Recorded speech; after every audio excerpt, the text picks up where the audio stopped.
Hello students. पिछली class में हमने चैप्टर नंबर 5 में पढ़ा था कि separation of insoluble solid from solid, कि सॉलिड में से सॉलिड को हम कैसे अलग करते हैं। आज की क्लास में हम लोग पढ़ेंगे separation of insoluble solid from liquid.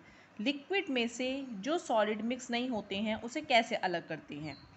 ये जो मेथड होता है ये यूज़ किया जाता है पानी में से मिट्टी को अलग करने के लिए, पानी में से चॉक को अलग करने के लिए, वाटर में से पेबल्स को अलग करने के लिए एंड सो ऑन। इस मेथड का डिफरेंस क्या है? इस मेथड के अंदर ये बेसिकली जो मेथड बेस्ड होता है ये होता है सॉल्युबिलिटी के ऊपर और डेंसिटी के ऊपर, यानी कि जो पानी में सॉल्युबल नहीं होता वो या तो नीचे बैठ जाता है और नीचे बैठ जाता है या फिर ऊपर फ्लोट हो जाता है। वो किसके कारण? डेंसिटी के कारण। अगर वो पानी कंपैरेटिवली हैवियर होता है तो नीचे बैठ जाता है और अगर वो लाइटर होता है तो वो ऊपर फ्लोट करता है। इसको हम इस मेथड के अंदर इनसॉल्युबल सॉलिड को लिक्विड से अलग करने के लिए हम लोग यहाँ पे 4 मेथड पढ़ेंगे: sedimentation, decantation, loading and filtration. चलो सबसे पहले पढ़ते हैं सेडिमेंटेशन क्या होता है। इस प्रोसेस के अंदर जो भारी पार्टिकल्स होते हैं, जो भारी चीज़ें होती हैं, वो पानी के अंदर नीचे बैठ जाती है और ऊपर पानी खड़ा रहता है। फिर कुछ टाइम के बाद हम इसको इसी पोजीशन में रहने देते हैं। उसके बाद जो हैवियर मास होता है, क्योंकि वो नीचे बैठ जाता है और जो पानी होता है वो अलग ऊपर आ जाता है, तो इस तरह से 2 सेपरेट लेयर बन जाती हैं और हम लोग ऊपर की जो टॉप लेयर होती है जो कि पानी की होती है उसे हम लोग डिकेंटेशन से अलग कर देते हैं, मतलब कि उसको हम अलग किसी दूसरे बर्तन में निकाल लेते हैं और हैवियर पार्टिकल नीचे रह जाते हैं। सेकंड है डिकेंटेशन। सबसे पहले हमें सेडिमेंटेशन करना पड़ेगा, यानी कि इनसॉल्युबल सॉलिड जो हैवी है उसको पानी में नीचे बैठने के लिए उसे थोड़ा टाइम देना पड़ेगा। उसके बाद सेडिमेंटेशन होने के बाद जब पार्टिकल्स नीचे सेटल डाउन हो जाएंगे तब हम वाटर या लिक्विड को अलग कलेक्ट कर सकते हैं बिना नीचे के पार्टिकल को डिस्टर्ब करे। ठीक है, इस तरह से करके जो लिक्विड है ऊपर वो हम अलग कर देते हैं और नीचे के सॉलिड अलग कर देते हैं। ये प्रोसेस आपका डिकेंटेशन कहलाया जाता है। मोस्ट कॉमन हम अगर घर में देखते हैं, जैसे कि जब हम घर में दाल या चावल को मम्मी जब उसे पकाने से पहले वॉश करती है तो वो इसी तरह से होता है। वॉश करने के बाद चावल या दाल नीचे बैठ जाती है और जो ऊपर का पानी होता है उसे मदर अलग कर देती है और इस तरह से करके हमारा नीचे जो सेटल डाउन होता है चावल और दाल वो हम लोग अलग निकाल लेते हैं। थर्ड है हमारा लोडिंग, यानी कि वेट। लोडिंग से मतलब क्या है कि वजन डालना। बेसिकली ये जो प्रोसेस होता है ये प्रोसेस हम लोग सेडिमेंटेशन को फास्ट करने के लिए, क्योंकि अगर हम उसे छोड़ते हैं सेटल डाउन होने के लिए तो ये लंबा टाइम भी ले सकता है, तो उसकी स्पीड को हम लोग फास्ट करने के लिए जो पार्टिकल उसके अंदर डिजॉल्व होते हैं उसके अंदर हम कुछ और चीज़ भी ऐड कर देते हैं जिससे कि वो जल्दी जल्दी नीचे बैठ जाते हैं। फॉर एग्जांपल जैसे यहाँ पे बता रहा है कि जैसे कोई सस्पेंडेड पार्टिकल है वो पानी के अंदर घुला हुआ है, जैसे बहुत ही फाइन है और नीचे बैठने बहुत लंबा टाइम लगेगा, इसीलिए हम क्या करते हैं उसमें बिगर और हैवियर पार्टिकल डाल देते हैं जिससे कि वो उसके साथ चिपक कर जल्दी ही नीचे बैठ जाते हैं और इससे सेडिमेंटेशन प्रोसेस की स्पीड भी फास्ट हो जाती है और फिर हम लोग ऊपर से पानी को अलग कर सकते हैं। जैसे यहाँ बताता है कि हम जैसे एक पानी का हमने बीकर लिया, उसमें कुछ फाइन हमने सैंड मिला दी, रेत मिला दी, ठीक है ना, और वो उसे बैठने में टाइम लग रहा है, मिट्टी को बैठने में टाइम लग रहा है, ठीक है ना, तो उस कंडीशन में हम उसमें अगर एलम यानी फिटकरी मिला देते हैं तो फिटकरी उस पार्टिकल की वजन को हैवी कर देता है और वो जल्दी ही नीचे बैठ जाते हैं फाइन पार्टिकल, और इस तरह से करके हम ऊपर लिक्विड को अलग कर देते हैं। फोर्थ है इसमें हमारा फिल्ट्रेशन।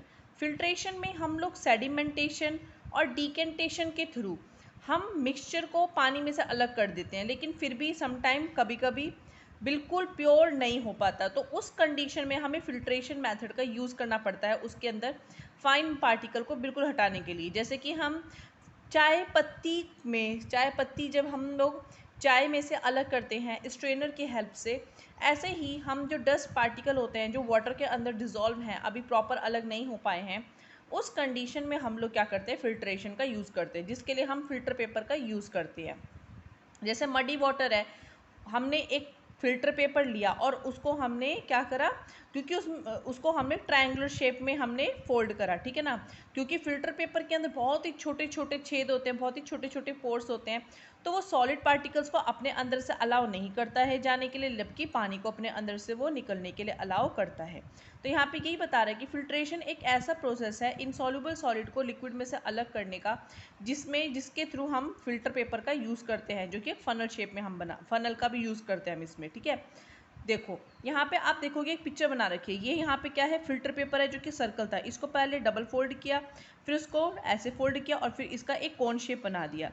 एक स्टैंड है जिसमें फनल लगा रखी है और फनल के अंदर वो हमने फिल्टर पेपर को इसके अंदर इंसर्ट कर दिया था। फिर जो मडी वाटर है वो हम इसके अंदर धीरे धीरे करके डाल रहे हैं, और वो जैसे ही यहाँ पे क्या होगा, मड्स जो है वो ऊपर बैठ जाएगी और जो प्योर वाटर है वो नीचे निकल जाएगा।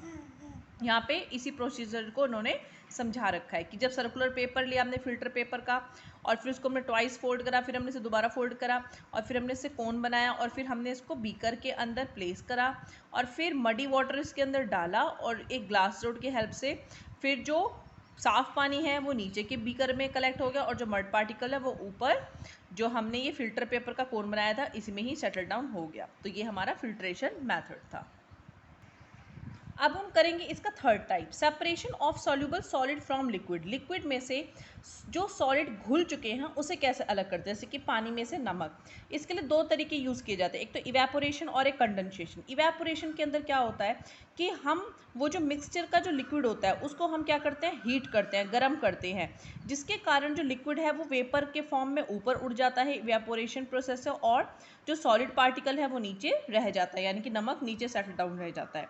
तो यहाँ पे यही बता रहा है कि हमने एक मिक्सचर लिया लिक्विड और सॉलिड का जो कि सॉल्युबल है पानी के अंदर, फिर हमने इवेपोरेशन के हेल्प से सॉल्यूशन को हीट करा, हीट करने की वजह से लिक्विड जो है वो वेपर्स में कन्वर्ट हुए और ऊपर चले गए हवा में, और उसके बाद लिक्विड कंपोनेंट हवा में वेपराइजेशन वेपर बन गए और वो इवेपोरेट हो गए। इसके बाद जो दूसरा कंपोनेंट जो पानी के अंदर सॉल्युबल था वो नीचे ही सेटल डाउन हो गया। जैसे यहाँ पे हमने देखा कॉमन सोल्ट को जो समुद्र का पानी होता है उसमें से अलग करने के लिए हम यही तरीका अपनाते हैं, जो कि एक बहुत ही बड़े स्केल पे किया जाता है, जबकि घर के अंदर हम नॉर्मली इस प्रोसेस को नहीं करते। हाँ, हम इसको एज एक्सपेरिमेंट करके देख सकते हैं, लेकिन जो डिफरेंस है ये क्या है, बहुत ही अलग है। जो सी वाटर है उसे नेचुरली किया जाता है, जबकि हम घर में क्या करेंगे, बड़े बड़े बर्नर का यूज़ करेंगे सॉल्ट सोल्यूशन में से सॉल्ट को अलग करने के लिए। सॉल्ट समुद्र के अंदर नेचुरली प्रेजेंट रहता है, इसलिए क्या किया जाता है कि जो समुद्र का पानी होता है उनको शैलो पॉन्ड्स, यानी जिसे हम सॉल्ट पैन भी कहते हैं, बड़े बड़े उनके पॉन्ड्स बना के उसके अंदर समुद्र का पानी भर के छोड़ दिया जाता है, जिससे कि सन के प्रेजेंस में आते ही लिक्विड तो इवेपोरेट हो जाता है और पीछे नमक रह जाता है, और फिर उसके बाद इस नमक को यूज़ करने के लिए कलेक्ट किया जाता है, प्योरीफाई किया जाता है, पैक किया जाता है, और फिर हम उसको अपने घर में इस्तेमाल लेकर आते हैं।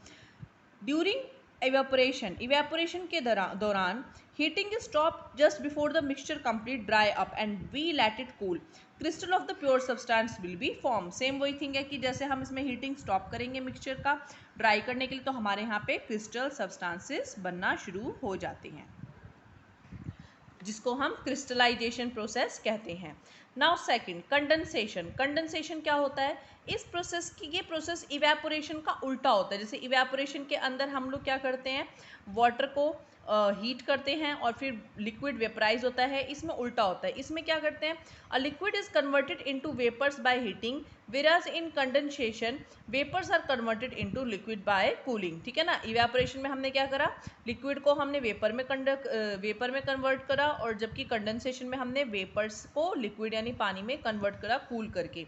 हमने क्या किया, जैसे हम देखते हैं कि हम पानी को अगर हम किसी पैन में गर्म करते हैं और उसके ऊपर हम एक प्लेट रख देते हैं, तो प्लेट ढकने के बाद क्या होता है, कुछ टाइम बाद जब हम वो प्लेट हटाते हैं तो उस पर पानी की ड्रॉपलेट्स बन जाती है, यानी पानी की छोटी बूंदें बन जाती है, और यही पानी की जो बूंदें होती हैं ये वापस लिक्विड में कन्वर्ट हो जाती है जैसे ही वो बाहर एटमॉस्फेयर के कांटेक्ट में आती हैं। एक्चुअली जो वेपर्स होते हैं वो गर्म पानी से भाप बन के निकलते हैं और वो प्लेट पे स्ट्राइक करते हैं और वो दोबारा पानी बनकर आ जाते हैं। वाटर वेपर को हम लोग कंडेंस करके दोबारा पानी के रूप में बना सकते हैं। Now fourth, separation of to immiscible liquid. हम यहाँ पे पढ़ेंगे फोर्थ कि दो ऐसे लिक्विड जो आपस में इमिसिबल है, नहीं घुलते, उन्हें कैसे अलग करते हैं। इमिसिबल लिक्विड वो लिक्विड होता है जो आपस में एक दूसरे में मिल नहीं पाते हैं, उनकी सेपरेट लेयर बन जाती है। इसको अलग करने के लिए हम लोग एक सेपरेटिंग फैनल का यूज़ करते हैं। ये जो फैनल होती है, ये जो there is a glass bulb in the separating funnel to the stem. हम क्या करते हैं यहाँ पर कि जो फनल होती है उसके अंदर हम एक बल्ब के अंदर एक स्टॉप कॉक को फिक्स कर देते हैं और फिर हम इसके अंदर ये इमिसिबल लिक्विड डालते हैं, जिससे क्या होता है कि धीरे धीरे करके जो 2 लेयर्स होती हैं लिक्विड की, वो जो एक लेयर होती है वो नीचे आ जाती है और जो हैवियर लिक्विड है वो नीचे बैठ जाता है और जो लाइटर लिक्विड है वो ऊपर रह जाता है। और इस तरह से करके हम उसको आप अलग अलग कलेक्ट कर लेते हैं। एक नॉब, इसमें एक नॉब भी लगी होती है, जो नॉब को हम बंद कर देते हैं जैसे ही जो हमारा हैवियर लिक्विड है वो दूसरे बीकर के अंदर आ जाता है। As soon as upper layer of the heavier liquid come out to the point of the knob, we immediately close it so that the lighter liquid or the upper layer remove inside the funnel. It is then collected in another beaker. यानी कि जो upper layer होती है और जो नीचे की lower layer होती है, ठीक है ना, upper layer of the heavier liquid comes to the point. जैसे ही वो हैवियर लिक्विड नीचे आ जाता है तो जो लाइटर लिक्विड होता है, जो अपर लेयर यानी कि जो पानी है वो ऊपर है, उसे रोक देते हैं नोब की हेल्प से। जैसे एक मैं आपको छोटा सा एग्जांपल बताती हूँ। जैसे कि माना ये क्या है, एक बीकर है।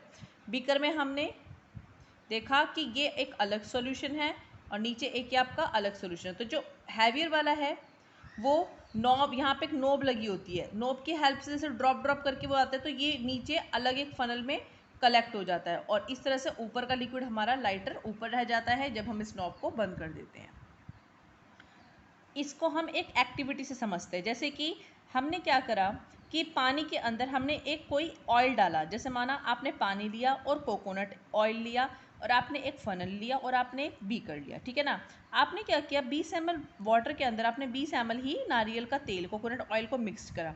फिर आपने इस मिक्सचर को क्या करा, एक pour the mixture in a separating funnel, आपने एक अलग फनल में से डाला और इसकी नॉब को हमने चेक करा कि नॉब इसके अंदर जो हमने लगा रखी है प्रॉपर बंद है या नहीं है।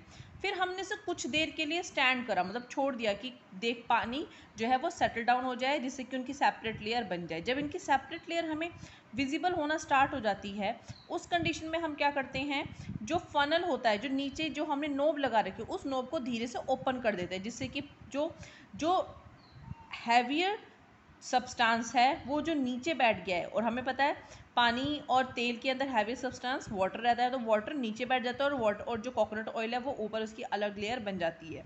फिर हम क्या करते हैं, उस नॉब को ओपन कर देते हैं। फिर धीरे धीरे करके क्या होता है, जो वाटर होता है वो पूरा का पूरा उस बीकर में से निकलकर दूसरे बीकर में कलेक्ट हो जाएगा।